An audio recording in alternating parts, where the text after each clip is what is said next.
ጠቅላይ መሪዋን ጨምሮ በርካታ ባለስልጣኖቿ የተገደሉባት ኢራን የሆርሙዝ ሰርጥን በሚያቋርጥ ማንኛውም መርከብ ላይ ተኩስ እንደምትከፍት አስታውቃለች። ይህን የተናገሩት የኢራን አብዮታዊ ዘብ ከፍተኛ አማካሪ የሆኑት ኢብራሂም ጀባሪ መሆናቸውን የሀገሪቱ መገናኛ ብዙኃን ዘግበዋል።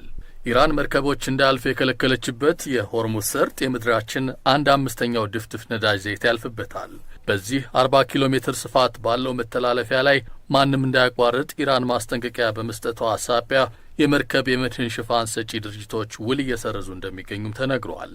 የመተላለፊያው መዘጋት በኮንቴነር ጫኝ መርከቦች ላይ ጭምር ተጽዕኖ ሊያሳድር እንደሚችል በዘርፍ ውስጥ የሚሰሩ ድርጅቶች ኃላፊዎች እየገለጹ ይገኛሉ። ይህም የመርከብ ዋጋን ከፍ ያደርገዋል ተብሏል። የኮንቴነር ተሸካሚው ኦሽን ኔትወርክ ኤክስፕሬስ ዋና ስራ አስፈጻሚ ጄሬሚ ኔክሰን ለሬውተርስ እንደተናገሩት 10 በመቶ ገደማ የዓለም ኮንቴነር ጫኝ መርከቦች በሆርሙዝ መዘጋት ምክንያት ተይዘዋል። በኢራን ላይ አሜሪካና እስራኤል የሰነዘሩትን ጥቃት ተከትሎ ቀጠናውን ያመሰው ጦርነት እየተባባሰ በመምጣቱ በዋነኛነት የነዳጅ አቅርቦት ከፍተኛ አደጋ ተጋርጦበታል። ሰኞ ዕለት በራስ ታኑራ የሚገኘው አራምኮ በመባል የሚጠራው የነዳጅ ማጣሪያ በድሮን ፍንጣሪ የተመታባት የሳውዲ አረቢያ ትልቁ የሀገር ውስጥ የነዳጅ ማጣሪያም ከድሮን ጥቃቱ በኋላ ምርቱን ለማቆም ተገዷል። በተመሳሳይ በመንግስት ባለቤትነት የሚተዳደረው የኳታር ኢነርጂ በራስ ላፋን ፋብሪካው ላይ የድሮን ጥቃት ከተሰነዘረበት በኋላ ምርቱን ማቋረጡን ገልጿል። የኳታሩ ፋብሪካ በዓለም አቀፍ ደረጃ ከሚቀርበው ፈሳሽ የተፈጥሮ ጋዝ ውስጥ 20 በመቶውን የሚሸፍን ነው።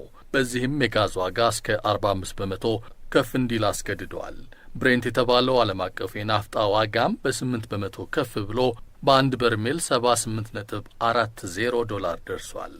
ሚድል ኢስታ የኢራኑ ባለስልጣን መግለጫ አገሪቱ የቢፒ ንብረት የሆነውን የባኩ ትብሊሲ ጄሃን መተላለፊያን ኢላማ ልታደርግ ትችላለች የሚል ስጋት ጋርጧል ብለዋል። ይህ መተላለፊያ ከአዘርባጃን ወደ እስራኤል ድፍድፍ ነዳጅ ያጓጉዛል። ወደ 30 በመቶ ገደማ የእስራኤል የነዳጅ አቅርቦትም በዚሁ በቢቲሲ ቧንቧ መስመር በኩል የሚፈስ ነው።